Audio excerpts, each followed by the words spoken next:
Hi, preschool friends. This week we've been talking about insects and how they change. We've talked about metamorphosis and how there's two types of metamorphosis, complete and incomplete.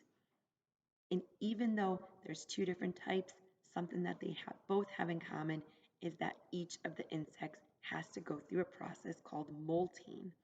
This is something that we've talked a little bit about in some of our other books, but right now we're going to talk about it a little further. So we have learned that an insect has what's called an exoskeleton. Do you remember what an exoskeleton is? You're right, it's when that skeleton's on the outside of the body.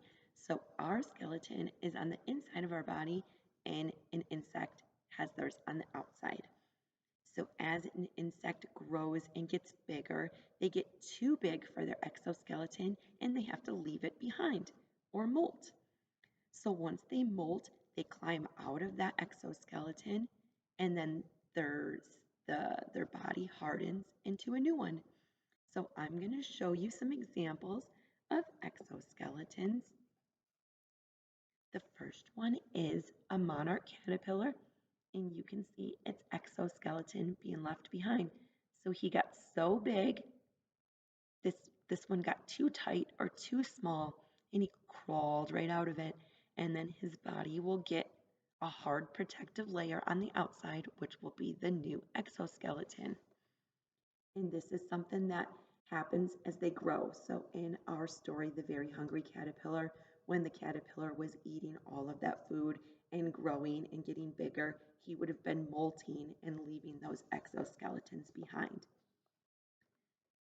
Here's another example of an exoskeleton, and you can see this insect climbed right out of it, and this is the exoskeleton that got left behind. So this part of their body will harden in the air and create a new one.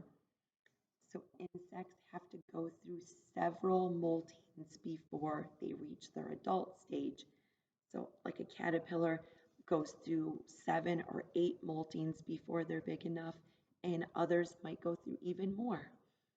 So that's a way that they change. What is the way that you change as you get bigger? Those are all great ideas. One way that I changed is I got bigger, is I got taller. So what I would like you to do now is in the comment section, you can have your mom or dad or someone else type a comment for you, and you can tell me some ways that you've changed as you've gone from a baby to a preschooler.